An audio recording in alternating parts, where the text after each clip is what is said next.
every victory that I discovered was followed by 10 defeats. There's a lot going on with the earth and the environment that is heartbreaking. So with that many defeats accumulating, I found myself really frustrated. So what happens with a lot of people in social activism is that they escalate their efforts to the point of burnout. So I was at the point I was hanging off of ships, blockading roads with bicycle locks around my neck and getting in a lot of trouble. And at the end of the day, I burned out. I just couldn't keep up emotionally with that kind of passion. And so I went up to the mountains in British Columbia and started studying with these two monks. And it was unbelievable. A little hut by the side of a river in the woods. And I started to realize that passion needs to be tempered by not detachment, but not being attached to the outcome all the time. So my love of the planet, of the people who don't get as fair a shake, is still intact and as strong as ever, but now I'm able to temper it through awareness, mindfulness, and compassion. If I could just finish off my thought there, I forgot I was heading somewhere. So what happened with getting into meditation and then yoga was a real love for what I was discovering about cultivating peace, because the original intention was to cultivate and create peace in the world. And I know it sounds so big and everything, but if everyone thought and felt that way, it would make a big difference. So I all of a sudden was doing lots of yoga and then teaching yoga and then opening yoga studios. And then we started Moksha Yoga, and we sat there and thought, what's the ultimate yoga community we could design? And so we talked all about environmental studios, outreach to underserved and undernoticed communities, trying to create some sense of awareness of peace and tempering mass consumerism, and just trying to cultivate a sense of community and peace in the world. So the activism is still intact, and it carries on through our work in Moksha Yoga.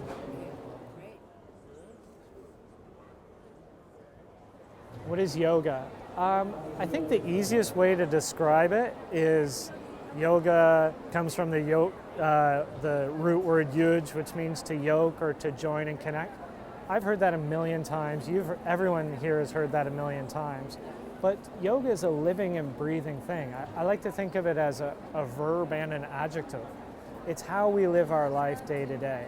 You can go into a room for 60 minutes or 90 minutes, but you walk out the door, you don't turn into the same self-absorbed, kind of stressed out jerk that you were before. You carry your yoga practice into the day. It's how you interact with people. It's how you heal relationships. It's how you cultivate relationships and how you love in the world. So how I am as a parent to my 3 beautiful girls is my yoga. How I am when I vote is my yoga. How I am when I spend every single dollar that I spend in my life is my yoga. It's what contained within the yoga practice is how we are every moment, and cultivating this sense of intimacy with every moment and every interaction we have.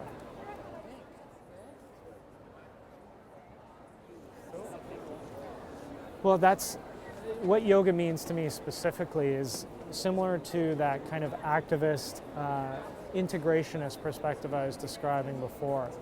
Yoga, it can't have, it's not finite. You don't begin it and end it and then go on to something else. Like I was saying, it's all day long. So yoga to me, it feels like a vehicle for those of us doing it to not only heal ourselves and cultivate strength in ourselves, but also to share that. So one thing they say in Buddhism is our enlightenment is wrapped up in the enlightenment of other people. So if we make it a self-absorbed practice, it's not going to do anything at the end of the day. May as well just go hide in a cave. Yeah.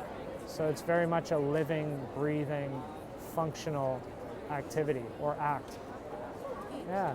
Frank Boccio is one of the teachers at our teacher training. One of the things he says is the most countercultural thing you can do is yoga. Because what it does is teaches you to withdraw and separate from the impulses of our life. Like, oh, I have to look this way, or I have to buy this in order to be successful, or I have to act this way in order to be accepted socially. The countercultural aspect of it is that yoga gives you a sense of just softening away from the pressures of day-to-day life and media and culture and society, and come from your heart, and come from breath, and come from peace.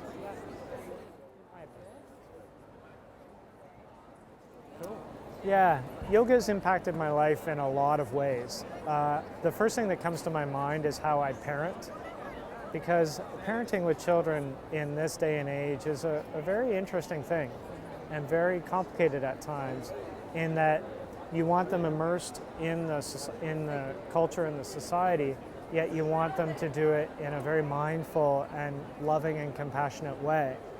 So I think parenting really has become one way in which yoga's impacted me deeply. Like I was saying before, yoga's also impacted how I am as a consumer. Every decision I make, I try to think about how it impacts other people, how it impacts the planet, how it impacts other cultures. And at the end of the day, if that makes a difference, without trying to sound cliche, it's a wonderful thing. Like, yoga can be the most empowering thing ever. And would you recommend that everyone did yoga? Yeah, but I would recommend that everyone does yoga, but I would also like to not get elitist about it and say that yoga is the way and yoga is the path. There's so many people out there that have never even heard of yoga that are doing way better work in the world than I am. So like I said before, I see it as a vehicle towards creating more peace and harmony in the world. But if people are using other modalities, whether it be their church or whether it be their community groups or whether it be their sports teams, whatever. Yeah. As long as it's working towards making this world a better place. One of the things I think philosophically that is so wonderful is the universe is oriented towards complexity. Nothing stays static, and if things stay stuck, they tend to degrade or die or become irrelevant.